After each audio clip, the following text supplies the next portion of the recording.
পারে। আমাদের এই উদারতাকে দুর্বলতা ভাববেন না।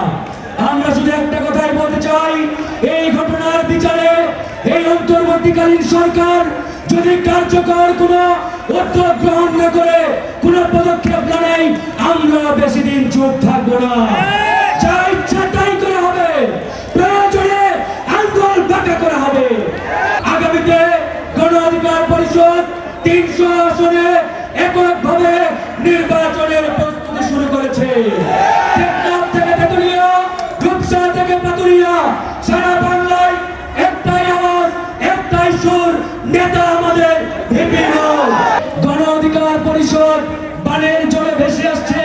গণ অধিকার পরিষদকে যা ইচ্ছা তাই করা যাবে, আমাদের ধৈর্যের পরীক্ষা নেওয়ার চেষ্টা করবেন না। আমরা এখন পর্যন্ত ধৈর্যের পরীক্ষা দিচ্ছি। আমরা চাই না ডক্টর মোহাম্মদ ইউনূসের সরকার একটি অস্থিতিশীল কিংবা আনস্টেবল সিচুয়েশনের দিকে যাক।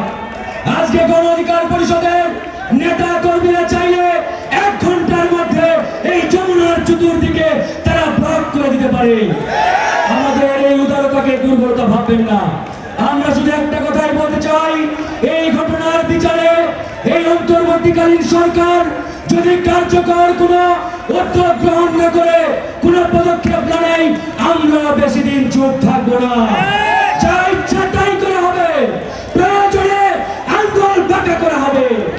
যাই হোক বন্ধুগণ, কথা বাড়াতে চাই না।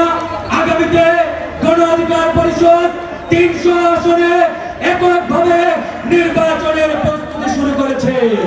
টেকনাফ থেকে তেতুলিয়া, রূপসা থেকে পাতুরিয়া, সারা বাংলায় একটাই আওয়াজ, একটাই সুর, নেতা আমাদের ভিন্ন। কিন্তু অত্যন্ত দুঃখের বিষয়, পরিতাপের বিষয়, মাঝখানে পেরিয়ে গেলেও এই সরকার এই ঘটনার আজ পর্যন্ত সুষ্ঠু কোনো তদন্তের মাধ্যমে রিপোর্ট সাবমিট করে নাই। তারা একটি তদন্ত কমিশন গঠন করেছিলেন। এই তদন্ত কমিশনের রিপোর্ট আমরা আজ পর্যন্ত পাই নাই।